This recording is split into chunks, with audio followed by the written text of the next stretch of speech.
All right, boys, here we are. We're going to do a little bit of a video to explain what's going on with Chapter 14, Section 4. All right, so I'm going to flip through the notes that I gave you that are up in your Teams app in the content library. Okay, so you can look at these through there. They're right in the content library.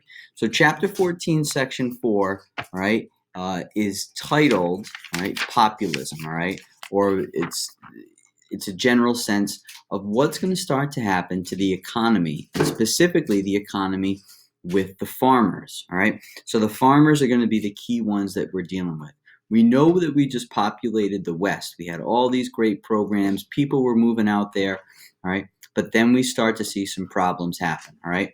So if we look at that first slide, here are the questions that we want to get answers to, all right? Why did farmers complain about federal post-Civil War economic policies? How did the government respond?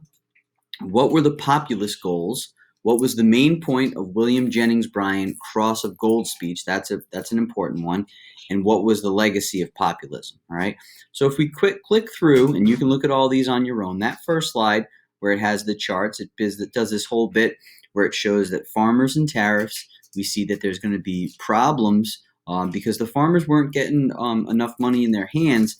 They were getting a lot of loans, and what we start to see is that the dollar became weaker. So we see inflation, and then there's going to be a problem with how much is behind everything with gold and silver. This next slide you can read on your own, all right? And I want to focus a little bit on this third slide of information, okay? Farmer protests, right, and how the farmers were going to be represented.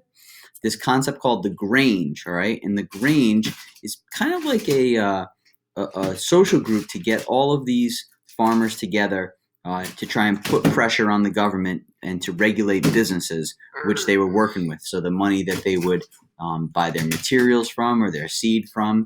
Then we also want to look at the Farmers Alliance. The Alliance won support for women's rights as well and African Americans. And then the government knew that they had to kind of play with the farmers, but it was going to be tough. So in come the populists, all right? So let's look at this slide. The Farmers Alliance has created a new political party, the People's Party or the Populists. The platform that they called for, all right, increasing the circulation of money, unlimiting the minting of silver, a progressive income tax, all right, a government-owned communication and transportation systems, and an 8-hour workday, all right? And that's where we see our big hero of all of this, William Jennings Bryan, and he delivers this Cross of Gold speech, all right? So William Jennings Bryan was running for president, delivers this Cross of Gold speech, and when we think Cross of Gold, we think someone who died on the cross like Jesus, someone who is sacrificed, using images from the Bible, which people could relate to. You shall not press down upon the brow of labor this crown of thorns. You shall not crucify mankind upon a cross of gold. All right. So people really could understand that when he gave the images to that. So what I want you guys to do is I want you to copy all these notes into your notebook. Make sure that you watch this. Send me pictures of you copying them into your notebooks. And if you have any questions, please let me know. All right. Have a good day, guys. You want to say bye to the boys, Maeve? Bye. Want to show them where the cat scratched you today when you got in a fight with a cat? Yeah. Want to show them right there?